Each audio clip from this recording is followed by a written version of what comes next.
This is a story of a special place, a place I've gone to ever since I can remember, a place that's quietly contradictory, both strangely silent, yet bursting with the possibility of words.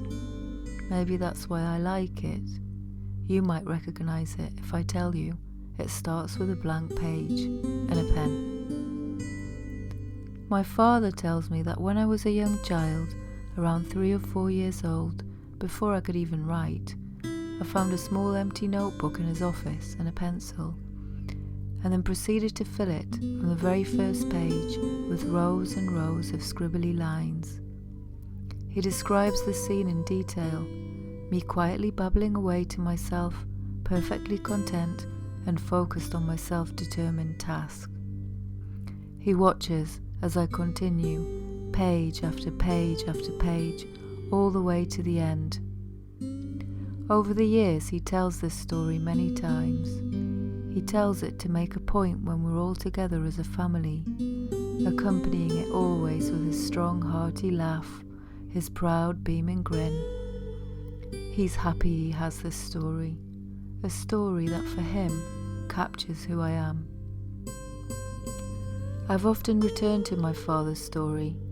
This telling of my first attempt at writing becomes a story in my memory too. I return to it because I wonder if what it says is true. Do I see myself through his eyes or through mine? I wonder about this now as I sit and stare at the blank page. I wonder as I think back over the last 20 years where stories have followed me, but where my pen has again and again fallen out of ink. My secret place becomes a no place. I watch now as black marks slowly appear on white, marks that you may see too, you who are with me now, listening to my story. A few weeks before lockdown, I had a dream. I dreamt of a white tarantula. I was walking through a room filled with gigantic overhanging cobwebs.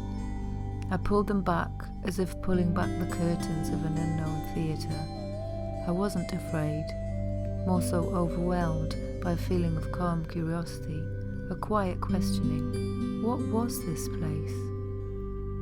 Then, suddenly, she appeared, jumping out at me from the shadows, her distinctive form giving me a short, sharp shock.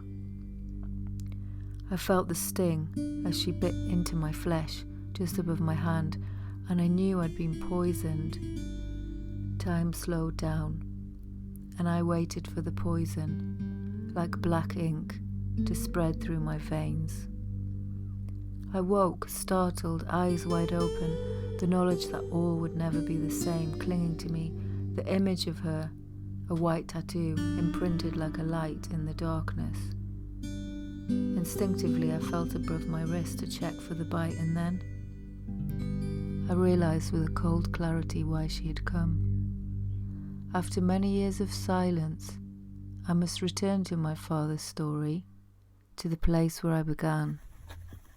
Watch as I pick up my pen and write.